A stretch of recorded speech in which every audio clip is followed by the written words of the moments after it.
സങ്കീർത്തനങ്ങൾ 16-ാം അധ്യായം 1 മുതൽ 5 വരെയുള്ള തിരുവചനങ്ങൾ. ദൈവമേ, എന്നെ കാത്തുകൊള്ളണമേ. ഞാൻ അങ്ങയിൽ ശരണം വച്ചിരിക്കുന്നു. അവിടുന്നാണ് എന്റെ കർത്താവ്. അങ്ങിൽ നിന്നല്ലാതെ എനിക്ക് നന്മയില്ല എന്ന് ഞാൻ കർത്താവിനോട് പറയും. ലോകം വിശുദ്ധരെന്ന് കരുതുന്ന ദേവന്മാർ നിസ്സാരരാണ്. അവരിൽ ആനന്ദം കൊള്ളുന്നവർ അഭിശപ്തരാണ്. അന്യദേവന്മാരെ അനുഗമിക്കുന്നവർ തങ്ങളുടെ ദുരിതം വർദ്ധിപ്പിക്കുന്നു. ഞാൻ അവർക്ക് രക്തം കൊണ്ട് പാനീയ ബലി അർപ്പിക്കുകയില്ല. ഞാൻ അവരുടെ നാമം ഉച്ചരിക്കുകയില്ല. കർത്താവാണ് എന്റെ ഓഹരിയും പാനപാത്രവും. എന്റെ ഭാഗധേയം അവിടുത്തെ കരങ്ങളിലാണ്. ഓർമ്മിക്കുക, വിശുദ്ധ കുർബാന ആരംഭിക്കുന്നത് ഒരു പ്രദക്ഷിണത്തോടു കൂടെയാണ്. സ്വർഗത്തിന്റെ പ്രതീകമായ മദ്ബഹായിൽ നിന്ന് ഈശോയെ പ്രതിനിധീകരിക്കുന്ന കാർമികൻ മാലാഖമാരെ പ്രതിനിധീകരിക്കുന്ന ശുശ്രൂഷകരോടൊപ്പം സ്വർഗ കവാടത്തെ പ്രതിനിധാനം ചെയ്യുന്ന മദ്ബഹ വിരി തുറന്ന് ഭൗമിക ജെറുസലേമിന്റെ പ്രതീകമായ ഭേമയിലേക്ക് വരുന്നു. സ്വർഗത്തിൽ നിന്ന് പിതാവിനാൽ ഈശോ നമ്മുടെ ഇടയിലേക്ക് അയക്കപ്പെടുന്നതാണ് ഇവിടെ അനുസ്മരിക്കുക. ആ ഈശോയെ കാണുവാനും സ്വീകരിക്കുവാനും മനസ്സുകൊണ്ടും ശരീരം കൊണ്ടും ജീവിതം കൊണ്ടും നാം ഒരുങ്ങി നിൽക്കണം. ആ ഒരുക്കത്തിന് നമ്മെ സഹായിക്കുന്ന ആത്മശോധനാപരമായ ഒരു ചോദ്യമാണ് കുർബാന ക്രമത്തിൽ കാർമികൻ ബലിയുടെ ആരംഭത്തിൽ ഉണർത്തുന്നത്. ആരുടെ കൽപ്പന പ്രകാരമാണ് ഇവിടെ ഒരുമിച്ച് കൂടിയിരിക്കുന്നത്? ഈ ചോദ്യത്തിന് ജനം നൽകുന്ന മറുപടി മിശിഹായുടെ കൽപ്പന എന്നാണ്. അവിടുത്തെ നാമത്തിൽ ഒരുമയോടെ ബലിയർപ്പിക്കുവാൻ സമൂഹത്തെ കാർമികൻ ക്ഷണിക്കുന്നു. ഓരോ ബലിയർപ്പണത്തിനും എങ്ങനെ ഒരുങ്ങണമെന്നും എന്തിലാണ് ബലിയുടെ നവ്യത അടങ്ങിയിരിക്കുന്നതെന്നും ആ മറുപടിയിൽ പരിശുദ്ധാത്മാവ് ഉൾച്ചേർത്ത് വച്ചിട്ടുണ്ട്. എല്ലാ ദിവസവും ഒരേ ബലി തന്നെ അർപ്പിക്കുന്നതിനാൽ ചിലർക്കെങ്കിലും ബലിയർപ്പണം അരോചകമായി മാറുന്നു. വാസ്തവത്തിൽ ബലിയുടെ നവ്യത അടങ്ങിയിരിക്കുക നവമായ പീഠമൊരുക്കുന്നതിലാണ്. അനുരഞ്ജനത്താൽ പീഠമൊരുക്കുക. സ്വഹൃദയമായ അൾത്താരയെ 6 തരത്തിലുള്ള അനുരഞ്ജനം കൊണ്ട് ഒരുക്കുന്നതിലാണ് ബലിയുടെ നവ്യത അനുഭവപ്പെടുക. ഇന്നലത്തെ ജീവിതമല്ല ഇന്നെന്റേത്. ഇന്നലത്തെ ജീവിതം കടന്നുപോയി. ഇന്നത്തെ ജീവിതത്തിലേക്ക് കടന്നുവരുന്ന മിശിഹായെ ആഴത്തിൽ ആസ്വദിച്ചനുഭവിക്കുവാൻ നമ്മെ സഹായിക്കുന്നതാണ് യഥാർത്ഥ മാനസാന്തരവും അനുതാപവും. പാപം മൂലം 6 തരം ബന്ധങ്ങളുടെ തകർച്ചയാണ് ഒരു വ്യക്തിയിൽ സംഭവിക്കുന്നത്. ദൈവത്തോട്, സഹോദരങ്ങളോട്, തന്നോട് തന്നെ, പ്രപഞ്ചത്തോട്, ജീവിത സാഹചര്യങ്ങളോട്, സഭയോട്. ദൈവഹിതത്തോട് ചേർന്നു നിൽക്കുമ്പോൾ ഈ 6 ബന്ധങ്ങളും പുനഃസ്ഥാപിക്കപ്പെട്ടു. എല്ലാവർക്കും വിശുദ്ധ കുർബാന അനുഭവമാക്കി മാറ്റുവാൻ ദൈവഹിതത്തോട് ചേർന്നു നിൽക്കുകയും ഓരോ ദിവസവും വിശുദ്ധ കുർബാനയിലൂടെ പുതുജീവൻ പ്രാപിക്കുവാനും ഇടവരട്ടെ എന്ന് പ്രാർത്ഥിക്കാം.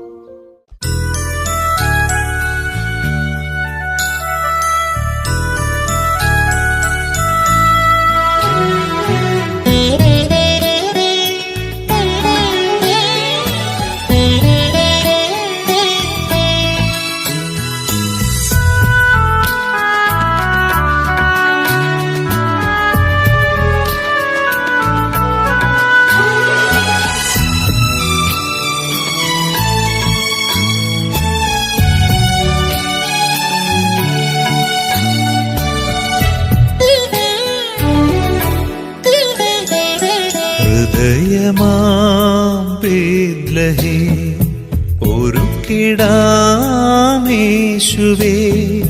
താഴ്മയുള്ള പുൽക്കൂടു പോലെ.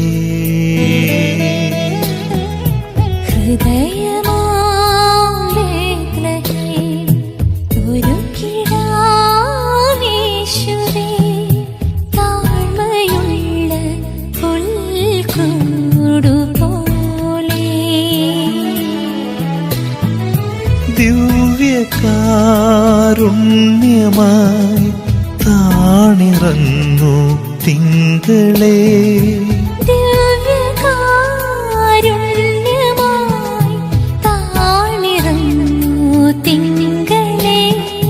നിന്റെ വരവിൽ ഉൾത്തടം പറുദീസയായി മാറും. നിന്റെ വരവിൽ ഉൾത്തടം പറുദീസയായി മാറും. ഹൃദയമാം ബേത്ലഹേം ഒരുക്കിടാമേശുവേ, താഴ്മയുള്ള പുൽക്കൂടു പോലെ.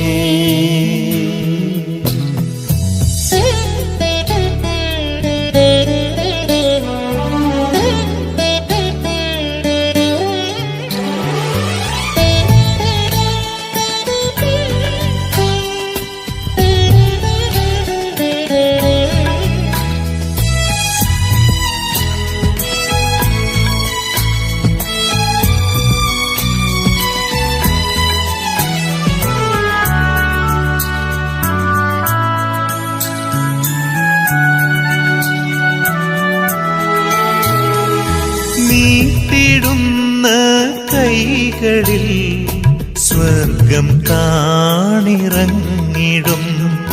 സത്യമിന്നു കാണു ഞാൻ, വിശ്വസിപ്പു പൂർണ്ണമായി.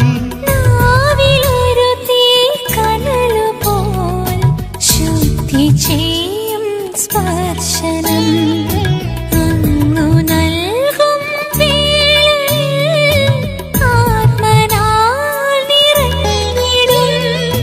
പുണ്യത്തിൻ പൂക്കളെന്നിൽ വിരിഞ്ഞിടും, സ്നേഹത്തിൻ ദീപനാളം തെളിഞ്ഞിടും. എന്നെന്നും ഉള്ളിനുള്ളിൽ നീ വസിക്ക, എന്നുള്ളം നിന്റേതായി മാറ്റിടുക. പുണ്യത്തിൻ പൂക്കളെന്നിൽ വിരിഞ്ഞിടും, സ്നേഹത്തിൻ ദീപനാളം തെളിഞ്ഞിടും. എന്നെന്നും ഉള്ളിനുള്ളിൽ നീ വസിക്ക, എന്നുള്ളം നിന്റേതായി മാറ്റിടുക. ഹൃദയമാം ബേത്ലഹേം ഒരുക്കിടാമേശുവേ, താഴ്മയുള്ള പുൽക്കൂടു പോലെ.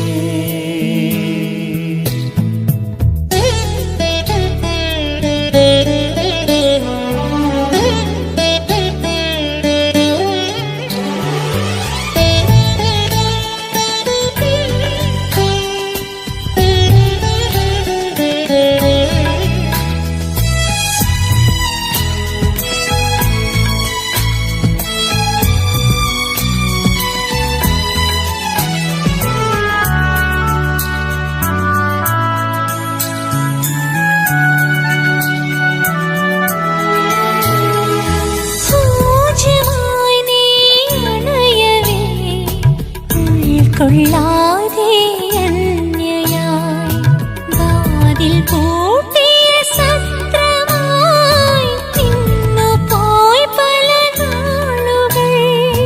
ജീവൻ തുടിക്കും കൂദാശയായി മഹത്വമോടെന്നാവിൽ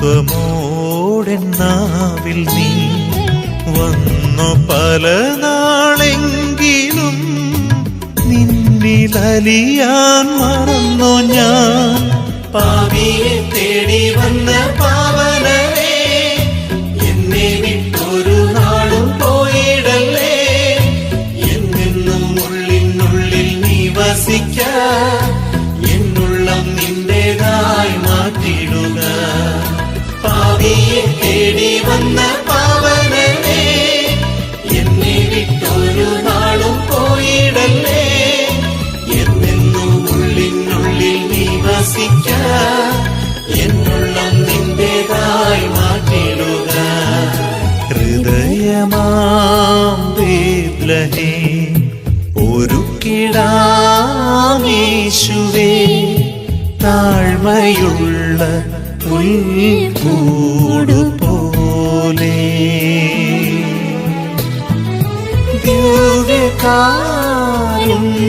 ദിവ്യകാരുണ്യമായി താണിറങ്ങൂ തിങ്കളേ, നിന്റെ വരവിൽ ഉൾത്തടം പറുദീസയായി മാറും. ഹൃദയമാം ബേത്ലഹേം സ്നേഹമേ ഒരു കിടാമേശുവേ